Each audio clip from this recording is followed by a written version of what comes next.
This just in. Breaking news. Our top story tonight. Coinbase announces they will be adding support for a new cryptocurrency. And it's the one that we've all been thinking about. Ethereum Classic. Yay.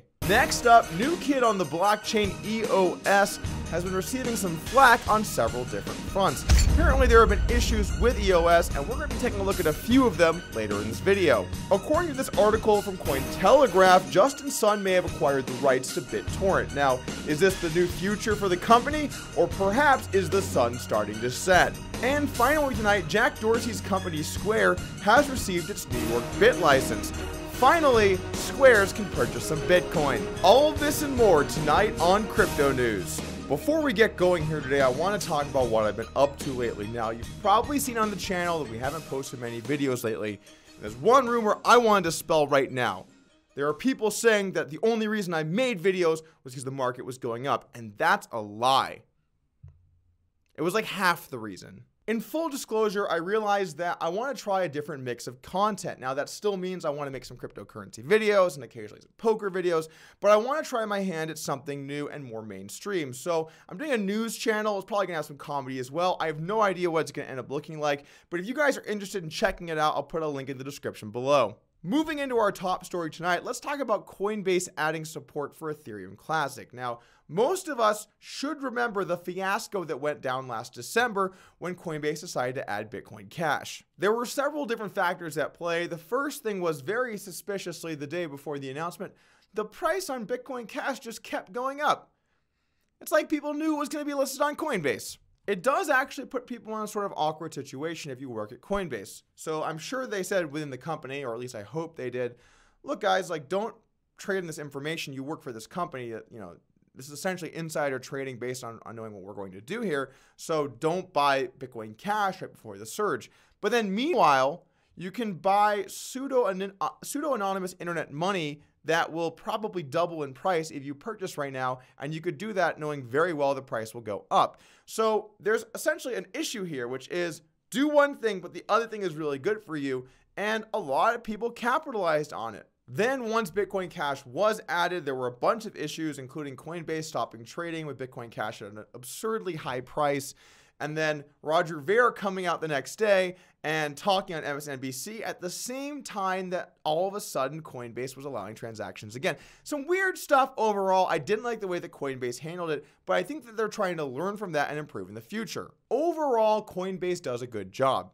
You can tell because there are never any threads about people's money getting locked, and there are no threads about people complaining about customer support. Neither of those two things exist. In all seriousness, I like how Coinbase is handling this. When at the top you decide that you're going to add it in, announce it then. It'll take months to actually be implemented. Everyone has the same fair chances, and then you don't have to try and secretly do something that gives people an advantage if they know about it. I think that saying what your intentions are and then doing it down the road is a much better plan. Now, I can see sort of the counter argument, which is, what if you announce that you're trying to add something and then you can't do it for whatever reason? Could make you potentially look bad, but I think this is the more fair way of trying to go about things. It's also worth noting here that people who had Ethereum in 2016 during the hard fork and did not elect to withdraw their funds prior to January 2017 will receive a corresponding Ethereum Classic credit. So a bunch of people are going to get sort of, quote, free money, although they really should have gotten it before. But if you were an idiot and left it on Coinbase, now you're going to be saved. I'm sorry guys, that was a little bit mean. If you left your money on Coinbase during the hard fork, well, that was a mistake. We all make mistakes. What about the people who invested in the BitConnect lending platform? That was a mistake too. Or maybe the people that thought the Verge partnership would change everything for forever. That was also a mistake. But at the end of the day, it's not about the mistakes that we make, it's about learning from them. YouTubers make mistakes too, like some of these great examples. I'm not really exactly too sure what a public key is. Then you've got market depth, not really sure what that is. I like what BitClave is doing with this project. Never forget. Moving on, let's talk about EOS. Now, EOS has been causing quite a stir for some time. It ran up a huge valuation and is now number 5 in the cryptocurrency rankings. It's kind of crazy given where it's at, how big its market cap is, particularly when most coins over that period have lost a lot of their value. I want to start off by saying that EOS has launched its mainnet, and it is working.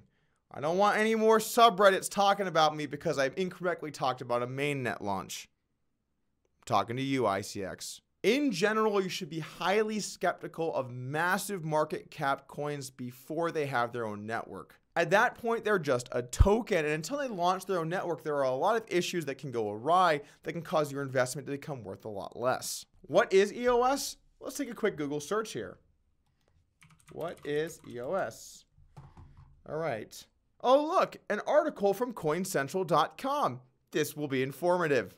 EOS is a blockchain platform for the development of decentralized applications similar to Ethereum in function. It makes dApp development easy by providing an operating system-like set of services and functions that dApps can make use of. The idea behind EOS is to bring together the best features and promises of the various smart contract technologies out there, for example, the security of Bitcoin, computing support of Ethereum, in one simple-to-use, massively scalable application platform for the everyday user to empower the impending blockchain economy. It's really just like pretty basic stuff going on here. EOS has been receiving some criticism lately from people in the cryptocurrency community. This article from investing.com says the EOS network promised to be fast and innovative, but a bug in its consensus protocol saw it freeze completely for about 5 hours on June 16th. This has caused jitters in the community given the size of the EOS project, but also doubts whether the ecosystem would be able to run distributed applications as promised. The post-launch glitch caused EOS skeptics to continue criticizing the project for promising too much and launching without a testnet. Now, generally speaking, you want to have your test network first so you can make sure that everything runs smoothly when you move from your token over onto your platform, but EOS jumped right into a main network. Now, if there are issues, well, it's with real money, and so people would like to see a test network before they see the mainnet. Jameson Lop, at Lop on Twitter, tweeted out saying, "Looks like the EOS network managed to stay up for a whole day before running into a showstopper bug that froze the chain." I just want to say I don't really have an opinion on EOS. I don't know that much about it, and frankly, I'm not that interested in it, especially when something runs up this big of a market cap before actually launching its mainnet. It's not to say it won't succeed. I'm not hating on your EOS. According to this Medium article that Lop tweeted out, at 9:56 UTC, the EOS mainnet halted. At 10:01 UTC, block producers and many standby nodes joined together on an international conference call to identify and fix the issue. At 10:57 UTC, the choice was made that all standby block producers would stop their nodes and back up any information that could be helpful in diagnosing the problem. At 11:02, a method to unpause the chain was formulated and currently underway. Normal EOS chain functions should be available within 3 to 6 hours from the time of the publication. Incoming connections to the network are not being accepted while the work is taking place. Please wait for an update from the top 21 block producers before attempting EOS mainnet transactions. You might be asking yourself, Doug, how important is this? That's a great question, which is why you should probably ask someone who knows something about fucking programming. Another headline was causing a stir about EOS. After 3 years of inactivity, an account may be put up for auction and the proceeds distributed to all members by removing example from circulation. This means that if your EOS and your EOS account are inactive for 3 years, in theory, they could take your money and redistribute it to everyone else on the network. This has been causing quite a stir, especially because the process to make an account can be quite difficult. Jackson Palmer tweeted out that he was having an issue trying to do this, and if the guy who created a top 100 coin, even if it was Dogecoin, is having issues trying to create an account, probably you would too. Emin Gunsurer, whose name I'm sure I'm butchering, has a Twitter account where he tweets sometimes very interesting things and sometimes quite annoying things, so I've followed and unfollowed him several times, but he tweeted about the EOS issue as well. I'm calling it there will be a massive exchange hack within the next year taking advantage of the EOS vulnerability. That exchange will lose its hot wallet. Hackers will send the proceeds to downstream exchanges where they will trade into other coins. The jury is out as where EOS is headed, and especially when a currency gets this big, you're going to start to see more polarized opinions because everyone will have heard of them. So if you do decide to invest in EOS, do some research, understand what people are saying that you actually respect their opinion on, and be careful because there could be issues down the road. Next up, rumors are circulated based on a Cointelegraph article that Justin Sun, the founder of the currency Tron, might have just purchased the rights to BitTorrent. There's a lot less to go on, but that hasn't stopped the Tron price from surging, and so we're going to see what this has to do with anything. Jackson Palmer also tweeted out about this one, saying, "Buying a failed company for $140 million is a really strange way to try and add legitimacy to your plagiarized blockchain project." My thoughts on the issue? Well, that's simple. Tricks are for kids. Whoever came up with that slogan, that's a terrible, terrible slogan. And finally tonight, Jack Dorsey receives a bit license for his company Square. If you're not familiar with Jack's work, he's allowed for some of the most vile and disgusting attacks from one human to another on the face of the earth. He founded Twitter. Jack did have some good things to say about cryptocurrency, and this isn't the first time we've seen him be pro-Bitcoin. He's been like this for some time. According to this article from Fortune.com, the internet will one day have its very own cryptocurrency. Twitter and Square CEO Jack Dorsey told attendees at the Consensus Blockchain Conference on Wednesday.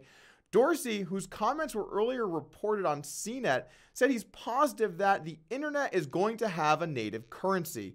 And although he couldn't say for sure what that currency would be, he told attendees that he hoped it would be the cryptocurrency Bitcoin. I'm right there with you, Jack. I also hope it's Bitcoin. Or Monero. Otherwise, I'm pretty much fucked. Other top cryptocurrencies might be upset that he said Bitcoin, but come on, this is good for all of us. I mean, don't be a BCH about it. That rounds out the top stories we've seen over the last few weeks, and if you're interested in more content from me, you can check out my new channel below. Otherwise, I'll make some more crypto videos again soon, not making any promises, but I do love the space, and thanks for watching.